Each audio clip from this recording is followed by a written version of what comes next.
ದುಡ್ಡಿಂದ ಯಾವಾಗ್ಲೂ ನೀವ್ ಹೋಗ್ಬೇಡಿ. ದುಡ್ಡೇ ನಿಮ್ಮಿಂದ ಬರೋ ತರ ಸಿಸ್ಟಮ್‌ನ ಕ್ರಿಯೇಟ್ ಮಾಡಿ.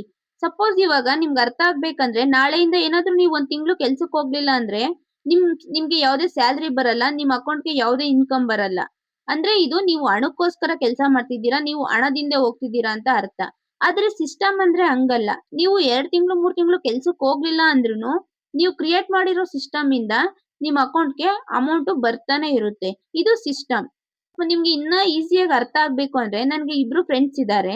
ಇಬ್ರು ಸಹ 5 ವರ್ಷದಿಂದ ಒಂದೇ ಕೆಲ್ಸಕ್ಕೆ ಸೇರ್ಕೊಂಡ್ರು. ಒಂದೇ ವರ್ಷದಲ್ಲಿ ಕೆಲ್ಸನ ಸ್ಟಾರ್ಟ್ ಮಾಡಿದ್ರು.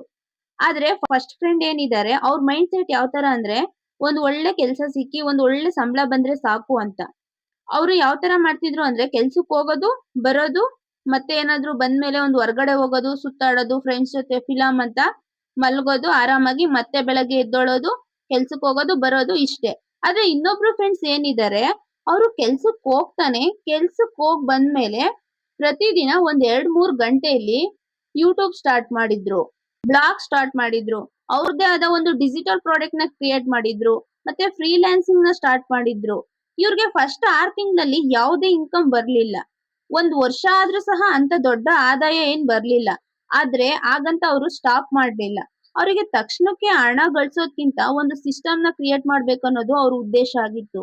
ಇದ್ರ ರಿಸಲ್ಟ್ ಅಂದ್ರೆ 5 ವರ್ಷ ಆದ್ಮೇಲೆ ಈಗ ನನ್ ಫಸ್ಟ್ ಫ್ರೆಂಡ್ ಏನಿದ್ದಾರೆ ಅವ್ರು ಇನ್ನು ಸಂಬಳಕ್ಕಾಗಿ ಕಾಯ್ತಿದ್ದಾರೆ. ಕೆಲ್ಸಕ್ ಹೋಗ್ಲಿಲ್ಲ ಅಂದ್ರೆ ಅವರಿಗೆ ಯಾವುದೇ ಇನ್ಕಮ್ ಇಲ್ಲ.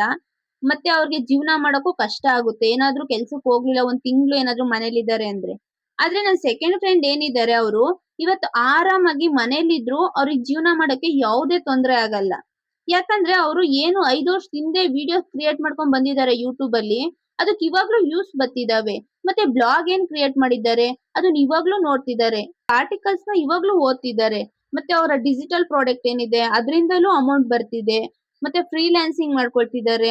ಆರಾಮಾಗಿ ಮನೆಯಲ್ಲೇ ಇದ್ದಾರೆ. ಅವ್ರು ಏನು ಕೆಲಸ ಮಾಡ್ಲಿಲ್ಲ ಅಂದ್ರೂ ಸಹ ಅವ್ರ ಜೀವನ ನಡೆಸಕ್ಕೆ ಏನು ತೊಂದರೆ ಆಗ್ತಿಲ್ಲ. ಒಂದ್ ಆದಾಯ ಕಡಿಮೆ ಆದ್ರೆ ಇನ್ನೊಂದಿದೆ. ಇವ್ರು ಬರೀ ಹಣಕ್ಕಾಗಿ ಕೆಲಸ ಮಾಡ್ಲಿಲ್ಲ. ಒಂದು ಸಿಸ್ಟಮ್ ನ ಕ್ರಿಯೇಟ್ ಮಾಡಿದ್ದಾರೆ. ಇವ್ರು ಕೆಲಸ ಮಾಡ್ಲಿಲ್ಲ ಅಂದ್ರು, ಇವ್ರು ಮಲಗಿದ್ರು ಇವತ್ತು ಇವ್ರ ಅಕೌಂಟ್‌ಗೆ ದುಡ್ಡು ಬರುತ್ತೆ. ಸಿಸ್ಟಮ್ ಅಂದ್ರೆ ಇದೆ. ನೀವ್ ಇಲ್ಲಿ ಇಲ್ಲ ಅಂದ್ರೂನು ನಿಮ್ಗಾಗಿ ಕೆಲಸ ಮಾಡೋ ಒಂದು ವ್ಯವಸ್ಥೆನ ಕ್ರಿಯೇಟ್ ಮಾಡ್ಬೇಕು. ಇದು ನಿಮ್ಗೆ ತಕ್ಷಣಕ್ಕೆ ಆದಾಯ ಕೊಡಲ್ಲ. ಟೈಮ್ ತಗೊಳುತ್ತೆ.